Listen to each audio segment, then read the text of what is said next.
Hi, this is Crypto Guy in South Africa.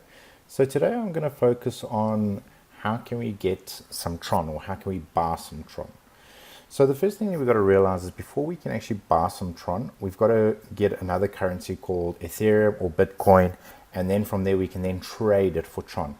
Right now there's no website that you can buy Tron directly that I'm aware of. So you have to buy Ethereum or some other coin, and then we go to another website and we convert it. So I'm going to focus on how do we buy Ethereum. I prefer to buy Ethereum rather than Bitcoin, and I'm going to show you how to do that. So one website that you can do it on is Coinbase. It's quite a popular international website that you can buy coins on. You can scroll down, you can see it's a very professional site. You can manage your portfolio, and you can buy Ethereum, Bitcoin Cash, or Litecoin with cash. And it's pretty simple, as you can see. Secure storage, protected by insurance. And the steps, is basically create an account, link it to your bank account. But to get more detail, what you can do is go over here, say buy Ethereum, and you'll get more detail here where you can see, you have to sign up, obviously make an account. There's an app for the Android or Apple if you're one of those phones. And then you can connect your bank account, whether it be a credit card or a debit card, and then buy and sell Ethereum. So that's quite simple. If you're international and you want to do this in US dollars, Coinbase is an option. I'm South African, so what I'm going to do is use a South African website. So a good South African website to go to, or in Africa to make use of, is a website called luna.com.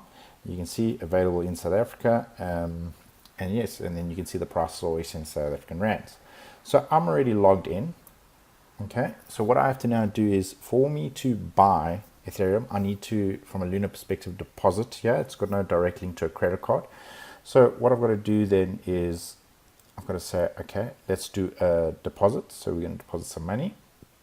And then I'm going to list one of the banks from South Africa. I'm going to say bank from another transfer. Then I'm going to just transfer 2,000 rands for this purposes. Then I'm going to go next. And then there I have a reference. And then what I have to do now is actually make the deposit, then come back here and say I've made the deposit. Okay. So I'll just pause the recording quickly because I wanted to make the deposit in my banking without anyone seeing. So now they've done the deposit, I can now say I've made the deposit, and then we say done.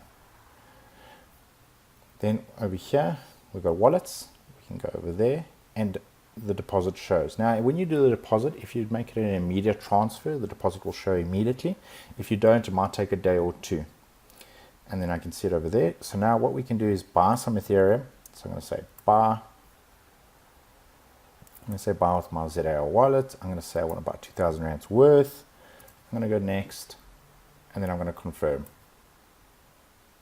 and then done.